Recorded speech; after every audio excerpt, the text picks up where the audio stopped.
سورۃ بنی اسرائیل کی آیت نمبر 28۔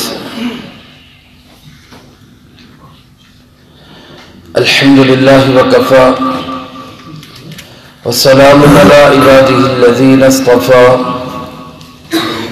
خصوصا علی سید الرسل وخاتم الانبیاء وعلى آلہ واصحابہ الاتقیاء اما بعد فاعوذ باللہ من الشیطان الرجیم بسم اللہ الرحمن الرحیم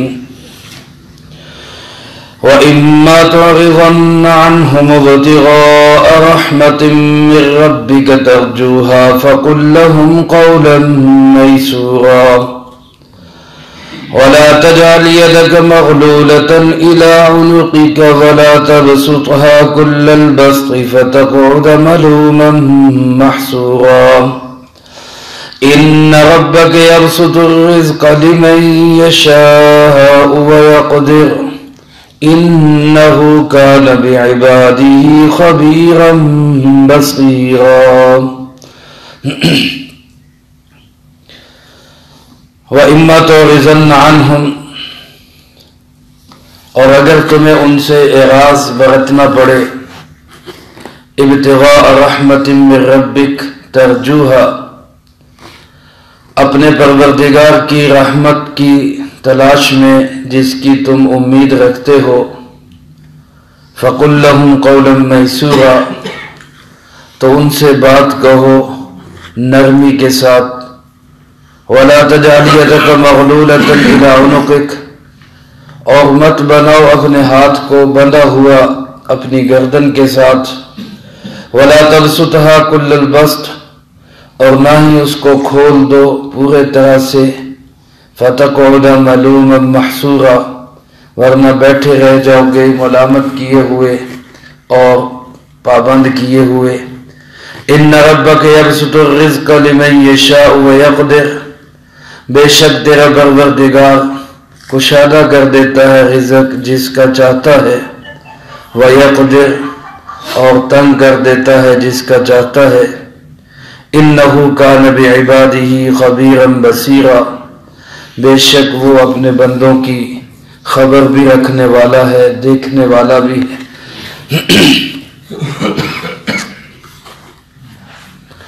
سورہ بنی اسرائیل کی ان آیات مبارکہ میں آیت نمبر 23 سے لے کر 39 تک اللہ رب العزت نے 15 ایسے خوبصورت بہترین اصول اور ضابطے بتائے ہیں جن کو اگر میں اور آپ اپنی ذات پہ لاگو کر لیں، ان پہ عمل پیرا ہو جائے، پابندی کر لیں ان کی، تو ہمارا معاشرہ ایک خوبصورت ماحول اور معاشرہ بن سکتا ہے۔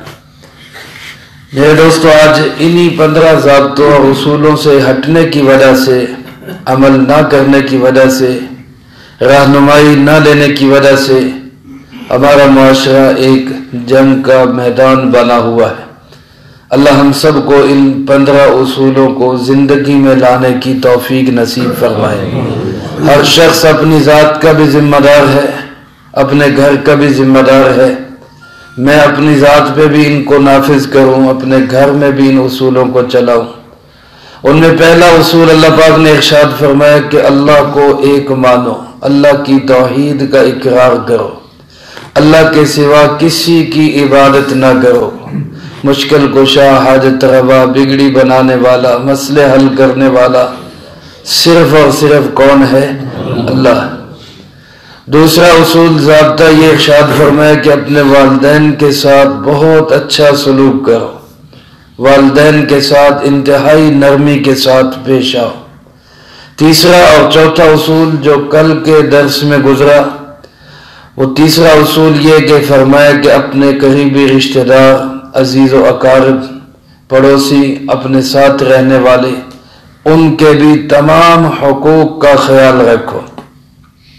اور چوتھا اصول ارشاد فرمایا کہ فضول خرچی، غلط جگہ پہ بالکل خرچ نہ کرو، جہاں خرچ کرنا ہے وہاں بھی اعتدال کے ساتھ خرچ کرو، ضرورت سے زائد خرچ نہ کرو۔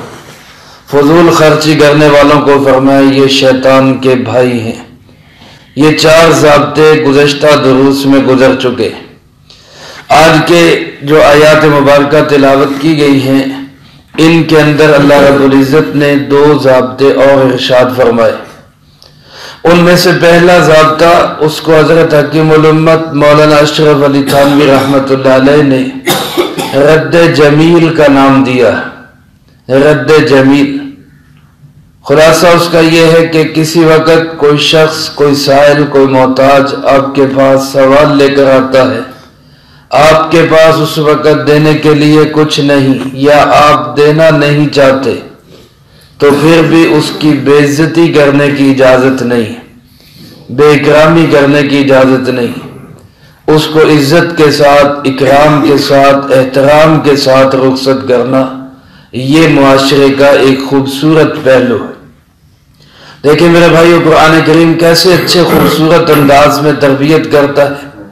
اسلام اور جناب محمد کریم صلی اللہ علیہ وسلم ہمیں کتنی خوبصورت ماحول اور معاشرہ بنانے کی تعلیمات دیتے ہیں کہ ایک طرف تو فقراء اور مساکین غرباء کو یہ بات سمجھائی کہ دیکھو امیر لوگوں کے مال کی طرف للچائی ہوئی نظروں سے نہیں دیکھنا، اپنی خودداری کو قائم رکھنا ہے، سوال نہیں کرنا۔ من فتح باب المسئلہ فتح اللہ علیہ باب الفقر، جو سوال کا دروازہ کھولتا ہے اللہ اس کے لیے فقیری، محتاجگی کا دروازہ کھول دیتا ہے۔ سوال نہیں کرنا، جو سوال کرے گا وہ قیامت کے دن زخمی چہرے کے ساتھ اللہ کے سامنے پیش ہوگا۔ ایک طرف تو غرباء، فقراء، محتاج، مساکین، کمزور طبقے کو خودداری سکھائی کہ نہیں مانگنا کسی سے، سوال صرف اللہ سے کرو، اور دوسری طرف امراء کو جن کو اللہ نے مال و دولت دیا ہے، آسودہ حال لوگ ہیں، خوشحال لوگ ہیں، ان کو اس حد تک ترغیب دی خرچ کرنے کی کہ فرمایا تمہارے مال میں ان کا حق ہے، تمہارے مال میں ان کا حق ہے۔ وفی اموالہم حق للسائل والمحروم، تمہارے مال کے اندر حق ہے، سائل کا بھی محروم کا بھی۔ ان کو یہ ترغیب دی جا رہی کہ تم ان پہ کوئی احسان نہیں کر رہے، یہ ان کا حق ہے، ان کو دو۔ اس سے میرے دوستو ماحول اور معاشرہ خوبصورت بنتا ہے۔ ایک طریقہ کار یہ ہے کہ امیر کو کہا جائے کہ نہیں ان کو کچھ نہیں دینا، ان کی کیا حیثیت ہے، اور غریب کو کہا جائے اپنا حق چھینو، اپنا حق چھینو، لو اپنا حق۔ اس سے معاشرے کے اندر وہ کھینچا تانی اور وہ لڑائی اور شدت اور سختی شروع ہوتی ہے جس کا مشاہدہ آج ہم اپنی آنکھوں سے کر رہے ہیں۔ اس لیے میرے بھائیوں ہمیں قرآن کی تعلیمات کی طرف آنا ہے، جناب محمد کریم صلی اللہ علیہ وسلم کی تعلیمات کی طرف آنا ہے، جس میں یہ خوبصورت تعلیم بھی دی گئی کہ اگر نہیں ہے پاس یا نہیں دینا چاہتے تو تمہیں بے عزتی کرنے کا کوئی حق نہیں، اس کو احترام کے ساتھ فَقُلْ لَهُمْ قَوْلًا مَيْسُورًا، نرم لہجے کے ساتھ، نرمی کی بات کے ساتھ۔ ہمارے یہاں ایک لفظ ہے، ہم مانگنے والے کو کہتے معاف کرو بابا، معاف کرو بابا، یہ بڑا اچھا لفظ ہے۔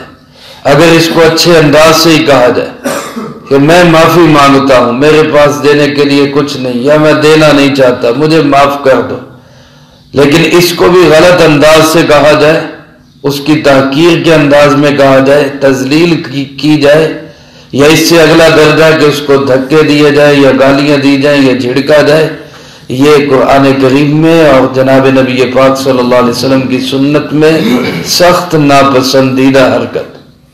ہمارے جناب نبی پاک صلی اللہ علیہ وسلم کا اعمال تو ہمیں یہ ملتے ہیں۔ ایک شخص آیا آپ کے پاس سوال کرنے کے لیے، آپ کے پاس اس وقت کچھ نہیں تھا، آپ نے فرمایا بھائی فلاں کے پاس جاؤ اور اس سے کہو کہ مجھے حضور نبی کریم صلی اللہ علیہ وسلم نے بھیجا ہے، وہ تمہیں کچھ دے دیں میرے حوالے سے، میں بعد میں ان کو ادا کر دوں گا۔ ادھار لے کے دے رہے۔ حضرت عمر رضی اللہ تعالیٰ عنہ نے جو پاس بیٹھے ہوئے تھے عرض کی اللہ کے محبوب کیا ضرورت ہے خود پہ ایسا بار ڈالنے کی، آپ اس سے معذرت کر لیں، اس کو کہہ دیں نہیں ہے۔ آپ صلی اللہ علیہ وسلم نے حضرت عمر کی رائے کو پسند نہیں کیا، ناپسندیدگی کا اظہار کیا۔ پاس ایک اور صحابی بیٹھے ہوئے تھے، انہوں نے انہوں نے رائے دیتے ہوئے کہا انفق ولا تخش من ذی العرش اقلالا، خرچ کیجیے، عرش والے سے تنگی کا ڈر نہ رکھیے۔ آپ نے فرمایا اس نے خوبصورت رائے دی۔ ہمارے جناب محمد کریم صلی اللہ علیہ وسلم کی تو یہ پوزیشن تھی۔ ایک لڑکا نوجوان آپ کے پاس آیا کہ میری امی کہہ رہی ہے میرے پاس قمیض نہیں ہے، مجھے قمیض دے دیں۔ جناب نبی پاک صلی اللہ علیہ وسلم نے فرمایا کہ بیٹا اس وقت تو میرے پاس بھی نہیں ہے، تو پھر کسی وقت آنا، میں وعدہ کرتا ہوں جب میرے پاس ہوگی میں تمہیں ضرور دوں گا۔ وہ چلا گیا، کچھ دیر کے بعد پھر آیا، امی کہہ رہی ہیں آپ نے جو پہنی ہوئی ہے یہی اتار کے دے دیں، یہی اتار کے دے دیں۔ میرے محبوب جناب محمد کریم صلی اللہ علیہ وسلم نے وہی اتار کے دے دی۔ اب گھر میں تشریف فرمایا، نماز کا وقت ہو گیا، نماز کے لیے تشریف نہیں لا رہے، صحابہ انتظار کر رہے ہیں، آپ اندر گھر میں شرم کی وجہ سے، حیا کی وجہ سے باہر تشریف نہیں لا رہے۔ تو پھر کسی خادم نے اندر جا کے دیکھا تو پتہ چلا کہ اللہ کے محبوب اس لیے تشریف نہیں لا رہے کہ قمیض کوئی نہیں ہے پاس، اس حال میں بھی خرچ کر رہے ہیں۔ تو میرے محترم دوستو، یہ ہمیں ترغیب دی گئی ہے جناب نبی پاک صلی اللہ علیہ وسلم کی، اور صحابہ میں ایسی مثالیں موجود ہیں، سارا مال خرچ کر دیا۔ حضرت ابوبکر صدیق رضی اللہ تعالیٰ عنہ نے سارا ہی مال جناب محمد کریم صلی اللہ علیہ وسلم کے قدموں میں ڈال دیا۔ لیکن بہرحال اس کے متعلق اگلی آیت میں اس سے بھی زیادہ اللہ پاک نے اس کو واضح انداز میں بیان کیا۔ اس آیت کا تقاضا تو صرف اتنا ہے کہ اگر تم نہیں دینا چاہتے یا تمہارے پاس نہیں ہے تو جھڑکنے کا، ڈانٹنے کا، سختی کرنے کا، بے عزتی کرنے کا تمہیں کوئی حق حاصل نہیں۔ میرے بھائیو، عہدے کو سلام کرنے والے بہت ہیں، پیسے کو عزت دینے والے بہت ہیں، انسان کو عزت دی جائے، اصل کمال یہ ہے انسان کو عزت دی جائے۔ وہ ہمارا بھائی ہے، غریب ہے، محتاج ہے، فقیر ہے، پھر کیا ہوا، انسان ہے، ہمارا بھائی ہے، اس کو ہم اس لیے عزت دے رہے ہیں کہ وہ ہمارے جیسا انسان ہے۔ پیسے کے لیے پیسے والے کے پاس کھڑے ہو کے ملنا، اس کو سلام کرنا، اس کے پاس جانا اور عہدے والے کو جا کے ملنا، یہ تو سارے ہی کر لیتے ہیں۔ اسلام نے ہمیں یہ سکھایا وَأَمَّا السَّائِلَ فَلَا تَنْهَرْ، سائل کو جھڑکنے کا تمہیں کوئی حق حاصل نہیں۔ جناب نبی پاک صلی اللہ علیہ وسلم کو بھی یہی حکم دیا گیا، فرمایا وَإِمَّا تُعْرِضَنَّ، اگر تم اعراض کرنا چاہتے ان سے یا ان کو نہیں دینا چاہتے، کس لیے نہیں دینا چاہتے، نیت اس میں کیا ہے، ابتغاء رحمت من ربک ترجوہا، تمہیں خود اپنے رب کی رحمت کی تلاش ہے جس کی تم توقع بھی رکھتے ہو کہ اللہ ہم پہ رحمت کر دے، ہمیں مال و دولت سے نواز دے، تم اس رحمت کی خود متلاشی ہو اور اس کے امیدوار ہو، اور تمہیں یہ ہے کہ مستقبل میں وہ مل جائے تو ہم خرچ کریں گے، اس لیے تم آج پہلو برتنا چاہتے ہو، پہلو طئی کرنا چاہتے ہو، اعراض کرنا چاہتے ہو، نہیں دینا چاہتے، تو فَقُلْ لَهُمْ قَوْلًا مَيْسُورًا، اللہ فرماتے ہیں ان کے ساتھ نرمی سے بات کرو، ان کو سختی کے ساتھ واپس نہ بھیجو۔ تو یہ پانچواں اصول ہے رد جمیل، اچھے انداز سے کسی کو واپس بھیجنا، اکرام اور احترام کے ساتھ کسی کو واپس کر دینا۔ اس کے بعد چھٹا اصول یہ بیان فرمایا، چھٹا اصول فرمایا جس کا نام یہ لکھا ہے علماء نے، مفسرین کرام رحمہم اللہ نے، الاقتصاد، اعتدال، خرچ کے اندر میانہ روی اختیار کرنا، خرچ کے اندر میانہ روی اختیار کرنا، یعنی اپنے اخراجات جو ضرورت کے ہیں ان میں بھی، جو خواہشات پہ خرچ کرتے ہیں ان کو بھی کنٹرول کرنا، اور جو دین کے کاموں پہ خرچ کر رہے ہیں اس کو بھی کنٹرول میں رکھنا۔ دیکھیں یہ ہر ایک کے لیے اجازت نہیں ہے کہ وہ سارا مال خرچ کر دے، ہر ایک کو اجازت نہیں ہے۔ ایک صاحب آپ صلی اللہ علیہ وسلم کی خدمت میں حاضر ہوئے اور ایک سونے کی ڈلی پیش کی، ایک انڈے جتنی ڈلی اس کے پاس سونے کی تھی اور وہ آپ کو پیش کی۔ آپ صلی اللہ علیہ وسلم کو پیش کر کے کہنے لگا اللہ کے محبوب اس کو قبول فرما لیجئے، اور میرے پاس اس کے سوا کچھ بھی نہیں، یہی ہے۔ تو روایات میں آتا ہے نبی پاک صلی اللہ علیہ وسلم نے وہ لے کر اس کی طرف اس زور سے پھینکی کہ اگر اس کو لگ جاتی تو شاید اس کو چوٹ لگ جاتی، اور فرمایا کہ تم میں سے کوئی شخص سارا مال لے کے آ جاتا ہے اور پھر بعد میں جا کر دوسروں پہ بوجھ بنتا ہے، سوال کرتا پھرتا ہے، شکوے کرتا پھرتا ہے کہ میں نے خرچ کیا مجھے ملا کچھ نہیں۔ یہ تمہیں کس نے کہا سارا مال خرچ کرو؟ جاؤ اس کو لے جاؤ اپنے گھر کے کاموں میں استعمال کرو۔ دل کے اندر ابو بکر صدیق رضی اللہ تعالیٰ عنہ جیسا ایمان ہو تو پھر سارا قبول کیا جاتا ہے۔ اگر علماء فرماتے ہیں اپنے آپ پہ اعتماد ہو کہ میں سارا خرچ کر کے بھی زبان پہ شکوہ نہیں لاؤں گا، کل کو میں محتاج ہو گیا تو سوال نہیں کروں گا، اللہ کے سامنے کوئی واویلا نہیں کروں گا، تو پھر تو سارا خرچ کرنے کی اجازت ہے۔ لیکن اگر ایسی صورتحال نہیں ہے، ایسا کامل ایمان نہیں ہے، تو پھر رسول اللہ صلی اللہ علیہ وسلم نے اور قرآن کریم نے ہمیں نیکی کے کاموں میں بھی سارا لگا دینے کی اجازت نہیں دی، بلکہ فرمایا لا تجعل یدک مغلولہ، نہ تو اپنے ہاتھ کو غل بناؤ، یعنی توق بناؤ، جیسے گلے کے اندر توق پڑا ہو۔ مطلب کیا کہ اپنے ہاتھوں کو اپنی گردن کے ساتھ باندھ کے مت رکھو، یعنی کنجوسی مت کرو، روک کے مت رکھو۔ ولا تبسطھا کل البسط، اور نہ ہی ہاتھوں کو مکمل طور پہ کھول دو، یہ ہاتھ کھلے ہوئے ہیں چلو جی سارا مال لٹا رہے ہیں۔ فرمایا یہ دونوں کام نہ کرو، اگر دونوں کرو گے فتقعد ملوما محسورا، تو تم ایسے بیٹھے رہو گے کہ یا ملامت کیے ہوئے ہوگے یا خود گھر کے اندر جکڑ دیے گئے۔ علماء فرماتے ہیں ملوم کا تعلق پہلی صورت کے ساتھ ہے کہ اگر کنجوسی کرو گے، مال کو روک کے رکھو گے تو ملامت ہوگی، لوگ ملامت کریں گے بڑا کنجوس آدمی ہے خرچ نہیں کرتا، اور اگر بالکل کھول دو گے سارا خرچ کر دو گے تو محصور ہو جاؤ گے، پھر خود سوال کرتے پھرو گے۔ تو دونوں حالتوں سے بچنا ہے، اسی کا نام الاقتصاد اور میانہ روی اعتدال ہے۔ حدیث پاک میں آپ صلی اللہ علیہ وسلم نے ارشاد فرمایا کہ خرچ کے اندر اعتدال کرنا، الاقتصاد فی النفقۃ نصف المعیشہ، فرمایا خرچ کے اندر اعتدال رکھنا یہ آدھی معیشت ہے، آدھی معیشت ہے۔ اور فرمایا ما عال من اقتصد، جس شخص نے خرچ میں میانہ روی اختیار کی وہ کبھی بھی عائل اور فقیر نہیں ہوگا، محتاج نہیں ہوگا۔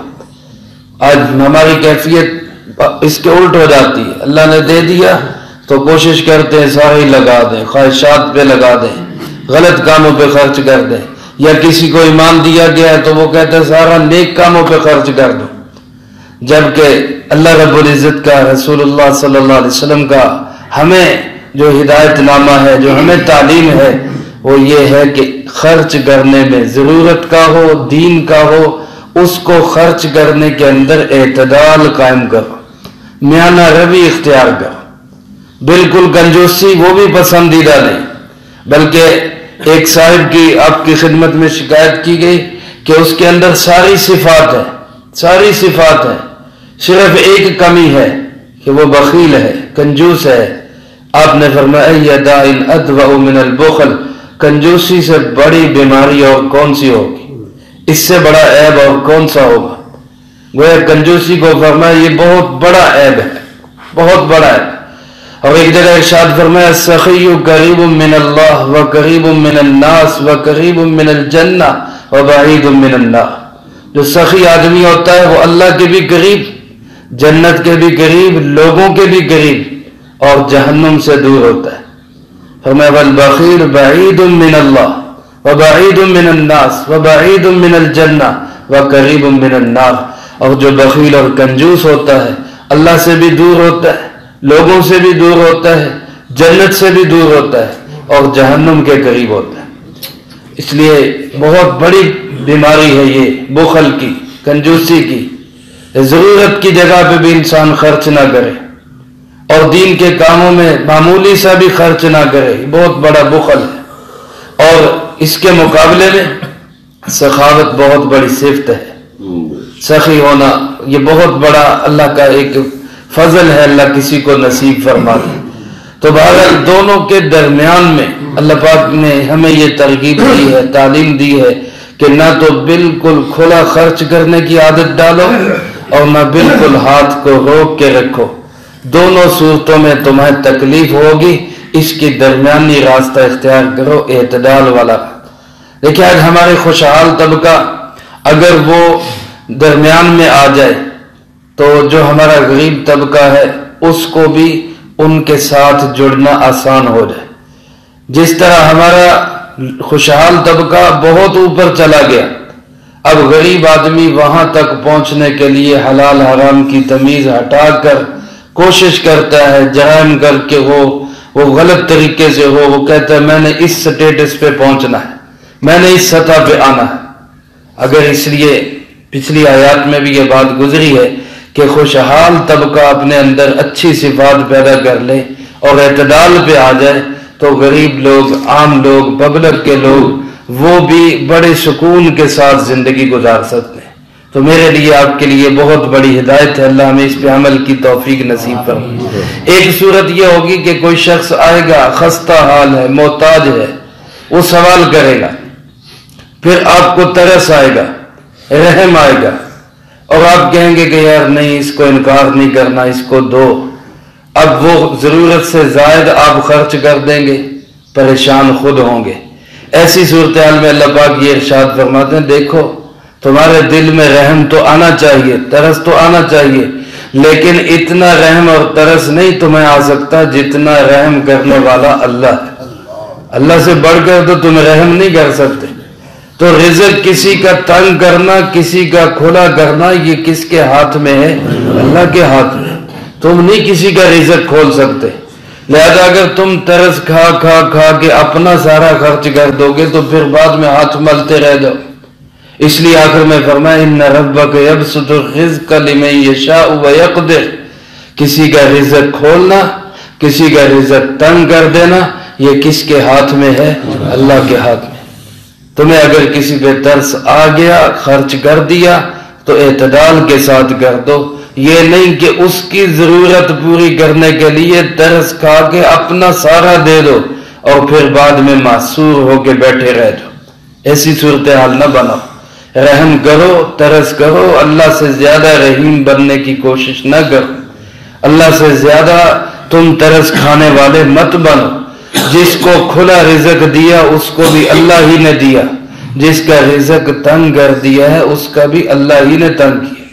ایک حدیث پاک میں آپ صلی اللہ علیہ وسلم نے ارشاد فرمایا کہ اللہ پاک ارشاد فرماتے ہیں میں کسی بندے کو مال و دولت بہت زیادہ دیتا ہوں، اس لیے دیتا ہوں کہ اگر اس کو نہیں دوں گا تو اس کا دین بگڑ جائے گا.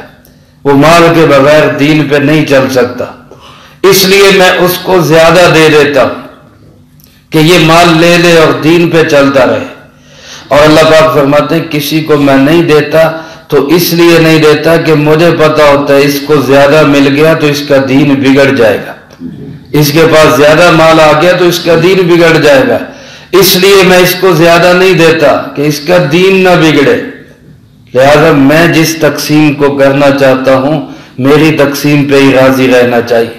امیر کی امارت بھی اللہ ہی کی تقسیم ہے، غریب کی غربت بھی اللہ ہی کی تقسیم ہے. اگر دونوں اپنا تعلق اللہ کے ساتھ جوڑ کے رکھیں تو کسی کو نہ شکوہ شکایت ہو، نہ کسی کے دل میں تکبر اور بڑائی آئے. اللہ پاک فرماتے تم میرے بندوں پہ ترس ضرور کھاؤ لیکن مجھ سے زیادہ رحیم بننے کی کوشش نہ کرو. انہ کان بعبادہ خبیرا بصیرا، کیونکہ وہ اپنے بندوں کی خبر بھی رکھتا ہے، ان کو دیکھنے والا بھی ہے. وہ بہت اچھی طرح جانتا ہے کس کے تقاضے کہاں سے کیسے پورے کرنے. تو لہذا آج پانچواں اور چھٹا اصول جو بیان ہوا، پانچواں اصول یہ کہ ہم کسی کو اگر ہم نے واپس کرنا ہے، نہیں دینا اس کو کچھ، تو اس کی بے عزتی نہ کریں، اس کا اکرام اور احترام کریں.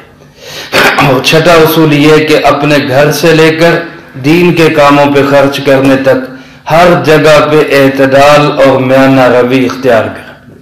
یہ اصول و ضابطے میرے بھائیوں ہم نے یاد بھی کرنے ہیں، دوسروں تک پہنچانے بھی ہیں. اور یاد کرنے کا آسان طریقہ یہ ہے کہ ان کو ہم اپنی زندگیوں میں نافذ کر لیں. چالو کر لیں، عمل پیدا ہو جائے. جب عمل کرنے لگ جائیں گے تو یہ یاد خود بخود رہیں گے. اللہ مجھے آپ کو سب کو اس کی توفیق نصیب فرمائے، جو کہا سنا اس کو زندگی میں لا کے دوسروں تک پہنچانے کی توفیق عطا فرمائے. اللہم لک الحمد کما ینبغی لجلال وجہک وعظیم سلطانک. اللہم لا احصی ثناء علیک انت کما اثنیت علی نفسک. اللہم لک الحمد کما انت اہل. صلی علی محمد کما انت اہل وافعل بنا ما انت اہل فإنك أهل التقوى وأهل المغفرة. اللهم ربنا ظلمنا أنفسنا وإن لم تغفر لنا وترحمنا لنكونن من الخاسرين. اللهم استر عوراتنا وآمن روعاتنا. اللهم إنا نجعلك في نحورهم ونعوذ بك من شرورهم. اللهم أعنا على ذكرك وشكرك وحسن عبادتك. اللهم أحسن عاقبتنا في الأمور كلها وأجرنا من خزي الدنيا وعذاب الآخرة.